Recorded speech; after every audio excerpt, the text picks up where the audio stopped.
Ei, gente, aqui fazendo mais um vídeo pra vocês. Passei um tempo aí sem gravar nada, e passei por um processo meio difícil aí. O Covid me pegou, foi do cérebro, me deu uma pisa danada. Mas esse vídeo é mais para agradecer, né, a Deus por ter me tirado dessa. Graças a Deus saí fora. Como se diz, eu venci, né? Não é muito que tem essa oportunidade de vencer, mas graças a Deus saí fora e tudo deu certo. Estou meio fraco ainda, mas só a gente recupera.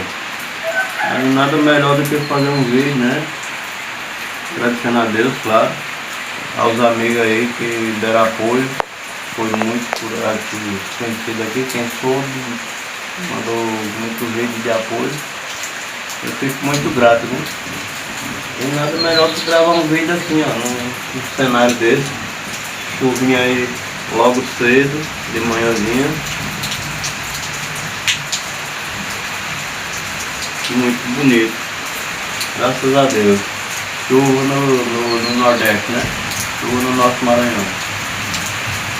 Aí eu não gravei mais vídeo, mas a explicação é essa.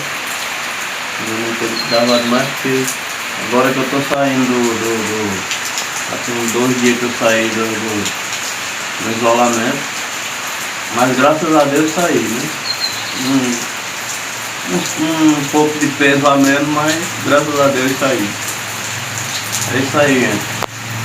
Agradecer a todos que assistem meu vídeo aí, continua assistindo, se inscreve, vai se inscrevendo no canal, deixa o joinha aí.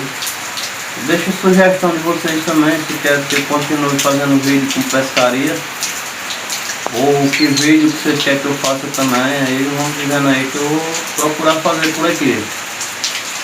É isso aí, agradeço a todos que assistem, deixa o joinha aí e continuam se inscrevendo, aqueles que não é inscritos continuam se inscrevendo, que a gente fortalecendo cada dia mais.